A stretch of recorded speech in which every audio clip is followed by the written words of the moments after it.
Were there any striking experiences that you had, either negative or positive, within evangelical Christianity as you? Yeah, there were a lot of really memorable, intriguing experiences, and I'm still having them. I've had this ongoing engagement with Evangelical America, or this journey to Evangelical America, and it's really been a privilege. I've been included in things that kind of blow my mind when I think back. Twice I've been up on the stage at Q, Yeah. which is an amazing experience. It's such a privilege because many of my Christian friends would love to have the chance to be on stage with Gabe Lyons at Q, and I've had that experience. I don't think it's because I'm an awesome guy. It's because I write for USA Today, and that gives me entree to some things that I wouldn't have otherwise. But one experience I'm thinking of right now was at Q. It had nothing to do with speaking or anything, but when people sort of break off into small groups to go out to dinner, these 3 or 4 guys invited me to go with them. And so I went to dinner with them, and on the way, they encountered this was in Chicago, right, Brandon? Mm-hmm. And on the way, they encountered this homeless dude, and they started chatting him up and ended up inviting him to dinner with us. Wow. Ended up intensely praying with him before and after dinner and hearing this guy's story. And it was just incredible for me to be part of that, even though I wasn't an evangelical Christian like these guys. I felt honored that they would be so open and include me in that. And not that I really prayed with them, but I more or less went along with it and certainly respected what was happening. And I was really blown away. I was touched by what happened. So Wow. that's one experience, but it's sort of emblematic of all the things that I've been included in, been welcome to be a part of. And it's been a really enriching experience. Certainly educational, and I've gotten tons of great material for my columns and for the book. But personally, it's been really enriching and inspiring to be part of that.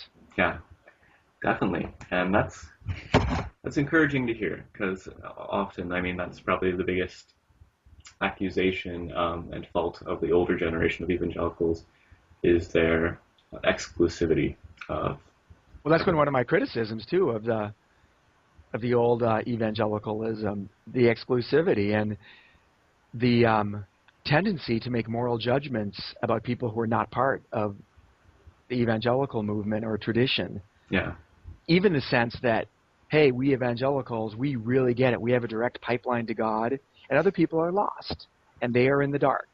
I personally did not like having that insinuation made to me. I did not like being treated that way. Mm-hmm. But, as I've engaged with this new evangelical thing that's happening, I have not had that treatment. It's been just the opposite. People have treated me with great curiosity and respect, wanting to know my view, asking me what evangelicals can do to connect with the rest of America, to get their message across better. Yeah. And it's been an honor to have that asked of me and have a chance to share my insights with these Christians whose movement I am not part of. Yeah. Wow, that's awesome and encouraging. I'm excited to hear that, and excited to, I don't think there's any other better time to be a part of this new evangelical movement. I really do think it's, I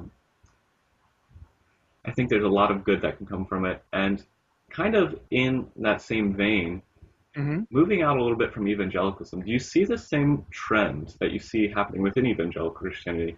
Is it happening in other areas of? Oh, I love that question. So let's talk for a minute about atheism. And you should realize, too, that I'm kind of a 2-timer, maybe even a 3 or a 4-timer. As we've been talking about, I've been engaging with Evangelical America. But although to a somewhat lesser degree, I also engage with the Muslim community. And lately, in recent months, I've been engaging with the atheist community. One of the speaking gigs I've done since the book came out was speaking at the American Humanist Association, which is one of the most prominent atheist groups. Yeah. And we all know that atheism has primarily been known for what it's against.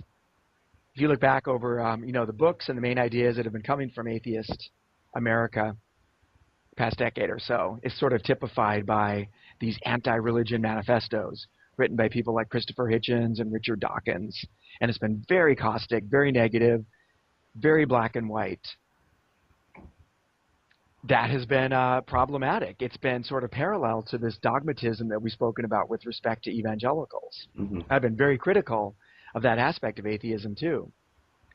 But I'm really noticing a difference, Brandon. When I was at the American Humanist Association, and this was the same conference where Richard Dawkins was speaking. He was also a speaker at this conference, which happened in San Diego at the end of May.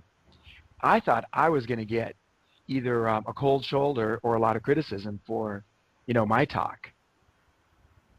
Because it really does break the pattern. If you go to these conferences, usually it's a lot of speakers talking about what's silly or wrong or bad about religion and religious people. And here was a guy speaking about some cool things that evangelicals were doing. It's kind of against the rules to go to something like this and talk about evangelicals in a more positive light.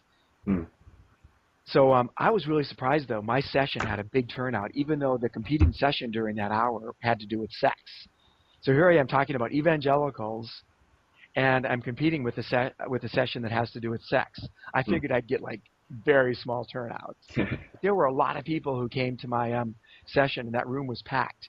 And they were very open and positive about my message. I mean, appropriately skeptical. Like, Tom, are you sure it's okay that there's so many of them volunteering at that school in Portland? But they weren't cynical about it. They didn't shoot me down. They were very curious. And several stood up and said to the rest of their attendees, hey, you should listen to Tom. I've been trying to tell you guys that evangelicals are not all bad like we make them out to be, and they could be really good partners and allies for certain things we're working on. So that was very striking. And then the messaging at the conference emphasized this idea about how atheists and humanists can be good without God. I mean, an evangelical might disagree with aspects of it, but it was striking that they're emphasizing what they're for, i.e., being good citizens. Yeah. That is becoming more of the message. I wrote recently too about the Boy Scouts and how they're now accepting gay kids. And in this piece I wrote, I asked, hey, when are they going to accept non-religious kids? And what I'm hearing from Atheist America is that they want to be included.